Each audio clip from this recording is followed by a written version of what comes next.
Começamos. Boa tarde, pessoal. Será que é melhor eu usar o microfone? Vamos tentar. Tá chovendo aqui para ostentar, né? Para alguns aí que faz tempo que não vê uma chuva. Vamos ver se eu conecto. Vamos ver se dá certo. Muito boa tarde. Feliz feriado para vocês. E eu entrei aqui para dividir com vocês uma pergunta que uma mãezinha me fez um tempo atrás. Uma mãe entrou em contato comigo e perguntou assim: Violeta, tem como eu usar os traços de caráter para me comunicar melhor com os meus filhos? Porque o meu filho, ele está numa fase que comigo ele é uma pessoa, no caso aí os pais são separados, comigo ele é uma pessoa, mas na casa do pai ele se mostra outra pessoa. Tem como eu usar esses traços de caráter? Tem como eu conhecer o meu filho e usar isso para me comunicar melhor? A resposta é sim, você consegue usar. Porém, eu dei uma sugestão para essa mãe, para ela também usar alguns gatilhos mentais na hora de se comunicar com essa, vamos dizer assim, criança. Não, ele é um pré-adolescente. O pré-adolescente ele está ali entre 10 anos e meio e 12, 13 anos mais ou menos ali, porque é uma fase de muitas mudanças, tanto mudanças emocionais, quanto químicas no cérebro, quanto físicas, né? No corpo tem muitas mudanças. Então, se você já ouviu falar alguma coisa a respeito de gatilho mental, é muito usado em pitches de venda, tá? Em cartas de marketing para vender coisas, mas os gatilhos mentais eles podem ser usados também na comunicação com qualquer pessoa, com os filhos, com o marido, com alguém do trabalho, alguém da família. E nesse caso, eu separei alguns gatilhos específicos que dão para ser usado com os filhos. O primeiro gatilho mental que eu escolhi, inclusive fiz até uma colinha aqui, é o gatilho das histórias. Se você ler o livro do Augusto Cury, Pais Brilhantes, Alunos Fascinantes, é isso? Ele conta a respeito da importância das histórias. E aqui nessas histórias nós podemos, você como pai, como mãe, você pode usar tanto as suas próprias histórias, quanto histórias de outras pessoas. História do avô, do tio, de um amigo, de alguém que você conheceu. Porque essas histórias, elas colocam a pessoa, a criança, num contexto onde ela se vê. Se essa história for sua, traz para essa história os elementos emocionais daquele momento que você estava passando, que você estava vivendo. Então, como que você estava se sentindo, se você tinha medo, se você estava confuso, se você estava com raiva, se você estava com ódio. Beleza, mas eu tenho medo, e se ele usar isso contra mim? Pelo contrário, quando você usa essas histórias, você cria uma conexão com o seu filho, do sentido de, poxa vida, meu pai, então ele passou por algo parecido. Eu não sou o único no mundo, porque quando o adolescente, quando a criança está nessa fase de transição da criança para o adulto, ela tem essa percepção, ela começa uma ruptura com os pais. Então os pais começam a ser jogados para longe. Quando você conta essa história, você traz de volta o filho para perto de você para dizer, olha, eu já passei por isso. Você acaba criando uma certa empatia nos seus filhos, tá?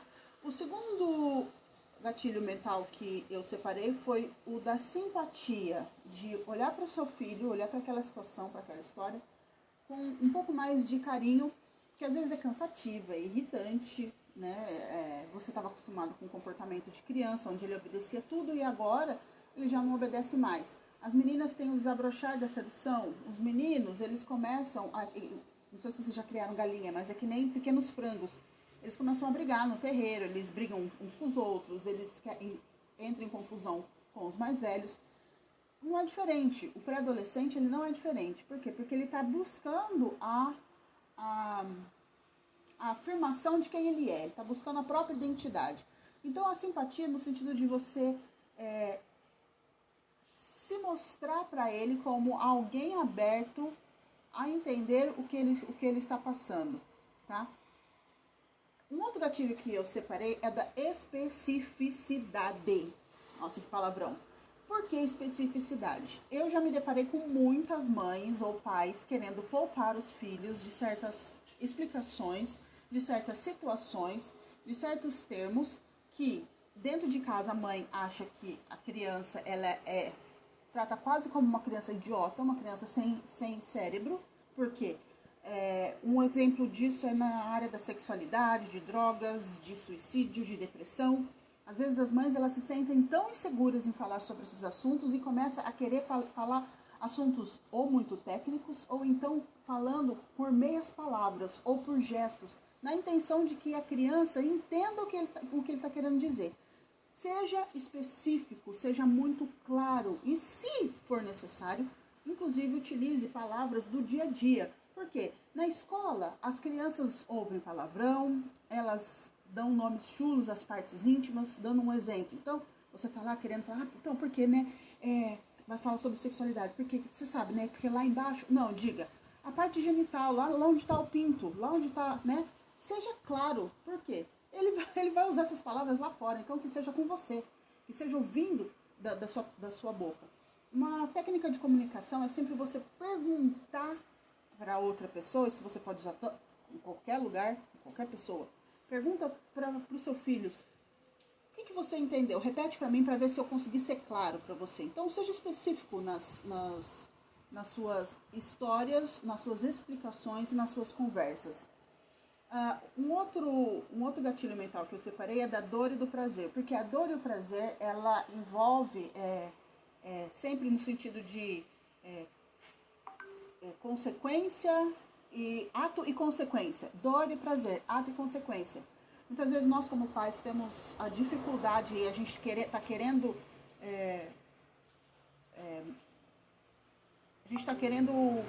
como que eu posso dizer isso? Poupar. A gente quer poupar o filho da dor. Então, muitas vezes a gente fala, não, você não vai fazer tal coisa, não, você não vai em tal lugar, não, você não vai conversar com tal pessoa, não, você não vai com essa roupa, mas não dá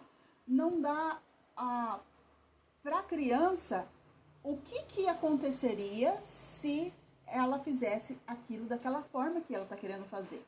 Então, até tem uma frase que eu cresci ouvindo e eu odeio essa frase, Jesus não gosta. Quando uma mãe ou um pai, ele é idiota, porque para mim essa é a palavra, ele se faz de idiota. Ele não tem resposta para aquilo. Às vezes ele fala assim, olha, eu não sei por que não é. Ou então explica por que não vai deixar fazer. Ele fala assim, Jesus não gosta. Ou você vai desagradar a Deus. Ou você vai desagradar a mim. Você vai me envergonhar. Isso não é resposta. Você tem que ter uma resposta clara para essa criança. Você tem que ter uma explicação clara para essa criança. Colocando para ela os prós e os contras. Os amores e os dissabores daquela escolha. Para quê? Para que ele possa escolher, entendeu? E escolher de uma forma racional. Nós, seres humanos, somos racionais. Gente, eu tô tomando chuva. Nós somos racionais e a gente espera, desde pequenininho, bem pequeno, que as pessoas nos tratem como pessoas racionais. E, por último, da antecipação. O que é antecipação? Muitas vezes os nossos filhos, eles vão passando de fases e isso gera uma certa insegurança, vamos dizer assim.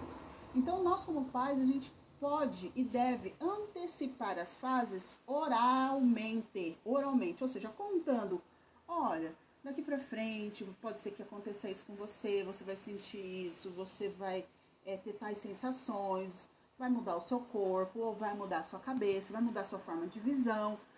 Hoje você tá aqui me beijando, me abraçando, querendo dormir na minha cama, mas um dia isso vai acabar. Você tem que se preparar para as próximas fases, isso se chama crescimento. Você está preparando o seu filho para o crescimento, em todos os sentidos. Crescimento espiritual, crescimento físico, crescimento sexual, crescimento psicológico, tudo isso faz parte. Então, se nós pegarmos todos esses gatilhos mentais e fizermos uma compressão e apertarmos eles assim, onde que nós vamos chegar? Comunicação. A melhor forma de você lidar com essas mudanças todas é a comunicação. Uma comunicação assertiva, conhecendo os traços dos seus filhos, sabendo como que eles funcionam, porque os filhos são diferentes, isso está no corpo. Se você quiser saber mais, lá no canal do YouTube tem uma playlist, conheça os seus traços, vai lá, dá uma sapiada, dá uma olhada pro seu filho, vê mais ou menos o que esperar dele e sabendo de se comunicar, conhecendo alguns gatilhos, usando esses gatilhos. Então, era isso, eu vou encerrar porque eu acho que eu tô tomando chuva e um beijo pra vocês, gente. Tchau.